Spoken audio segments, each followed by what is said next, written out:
Hi, welcome back. Tonight we're going to be talking about Lesson 5.2, Area of Parallelograms. As usual, we'll go over our objective first. Today you're developing the formula for finding the area of a parallelogram. We're doing that so that you can develop an area formula for all parallelograms. We know that it's more meaningful if you come up with the area formula yourself. And today we know you've got it when you can successfully draw a rectangle and parallelogram for the given area using the relationship evident in the area formula that you come up with on your own. So I'd like you to open up your journals and we're going to get you started on page 221. It's where you'll find today's math message for lesson 5.2. Once you have turned to page 221, you should see something that looks like this. So we have a blue grid and then we have two figures in black on top of that blue grid. Okay, for today's math message, you'll notice they're saying, for each polygon below, show and explain, and you'll see those spaces below for your explanation, how you can use the areas of rectangles to help you find the area of the polygon, each polygon. So you know that to find the area of a rectangle, we do base times height, but these obviously are not rectangles. They're polygons of shapes that we can't really define easily with the titles that we're used to, like rectangle, square, polygon, triangle, so on and so forth. So I'm going to give you a minute to do so. This is a good time for you to pause.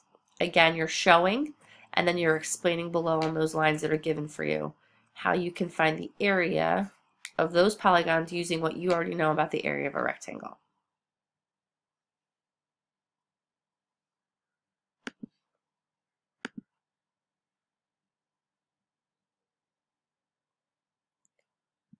All right, if you're back with me, your math message is complete. My screen's being really touchy with letting me pan around, so bear with me for a second. I have to catch this the scroll bar.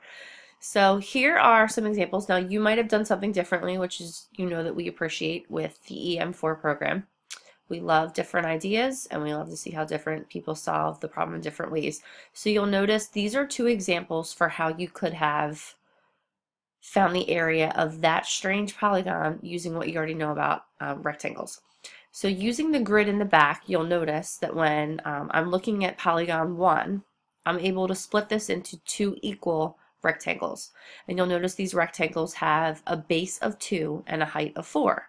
2 times 4 gives you 8. You could then double it because it's the same rectangle twice, and you could have gotten an area of 16. For this polygon over here, you'll notice what they decided to do was to actually cut the polygon at this point right here, that red line, and they noticed that this square then fits into that concave shape that's at the bottom of, or I'm sorry, at the top of that polygon. And when they do that, they notice that they have a 1, 2, 3, 4 for their height and a 1, 2, 3, 4 as their base. And a 4 by 4 square, 4 times 4 gives you 16. So again, your area would have been 16 for that rectangle or that polygon, which is a square as well. I'm going to get rid of my face again. You know how I feel about that.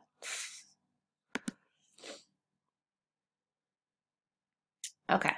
So from here, what we're going to do is we're going to move into today's lesson, the direct instruction portion. So what I would like you to do is we're going to take a look over here at our Google Slides presentation. Okay, we're going to define a parallelogram, which is what we're going to be mostly working with today, finding the area of those parallelograms. So a parallelogram is a quadrilateral, and we know a quadrilateral is a four-sided figure, a polygon with 4 vertices, 4 sides, and 4 angles, with 2 pairs of parallel sides, and those parallel sides are opposite from one another. So I'm going to point to them using the cursor that you see on the screen. You'll see this side and this side are parallel. They travel on forever in the same direction without ever touching, and this side and this side are also parallel. And you'll notice that same relationship between all of the 5 polygons that are in front of you there, all the 5 parallelograms, I should say. I'm going to have you now move on to completing number 2 at the bottom of that page, and while I click around, you probably could just glance down at the bottom of your page that you have. And again, it's probably going to give me a hard time with scrolling, so be patient with me here. I got it. All right. So for number 2 at the bottom of page 221, you'll see that it says, examine the examples below and sketch the height for parallelogram V. Okay, or parallelogram 5 if we're using our Roman numerals. So here you'll see for parallelogram 3, they have the height defined by this dotted line on the outside, and then they've drawn this 90-degree angle here. So what I want you to notice as I go through these examples is a relationship that you might notice that might help you then draw the height and the base, or identify the base and draw the height for parallelogram 5. Okay, so for parallelogram 4, now while the base isn't on the bottom, that's fine, because your base can be any side of a parallelogram. Okay, your height then does have a special relationship with that base. So your height then, you'll notice here, it cuts down to that 90-degree angle, and it also touches that opposite side. So what I'm going to have you do here, again, it probably might be helpful for you to pause and then come back and check in with me. I'm going to go over the answer in a minute.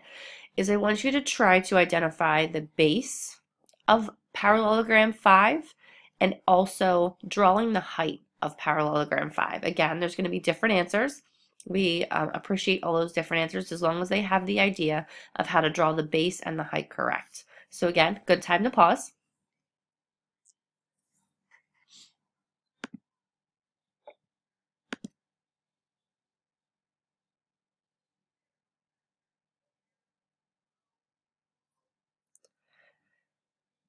Okay, so if you're back with me, I'm going to go over the answer for one of the correct answers that we would accept for drawing the height and the base of that parallelogram.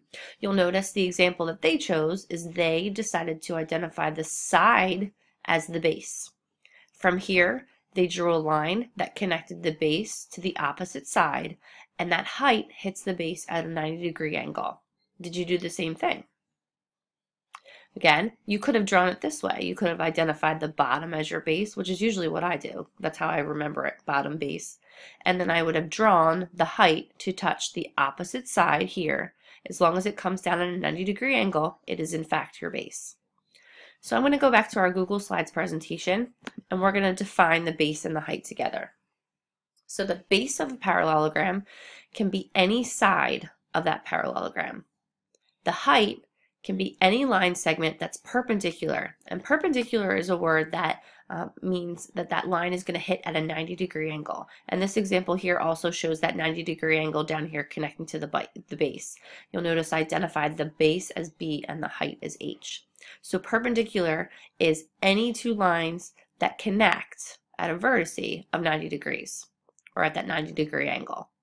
So again, it's any line segment perpendicular to the baseline and connecting to the opposite side of the baseline, which is what you see defined here. So going back to that example that you had for number 2, is that what you did? Did you identify any side as the base, but then the height has the relationship with the base as being connected at that 90-degree angle and cutting across to the opposite side? It's going to be important for today when you're identifying and discovering the formula for finding the area of a parallelogram. So I'm going to show you the screen here. You'll see that we again have a parallelogram. Okay, we have opposite sides that are parallel, and that's what these little arrows identify. You'll notice one arrow here and one arrow here. That means that these two sides are parallel. And you'll notice two arrows here and two arrows here telling you that these two sides are parallel. I've identified the height with this pink dotted line cutting. Again, you'll notice it comes down at a 90-degree angle. And it cuts through the parallelogram, touching the opposite side. So that would be my height. What I wanted you to notice here, and I'm not going to go into too much detail because again, I want you to be able to discover the formula for finding the area of a parallelogram on your own. But watch what happens when I pick up this side that I've cut with the height and I shift it over here to this side of my parallelogram. And I'm going to have to do some adjustments.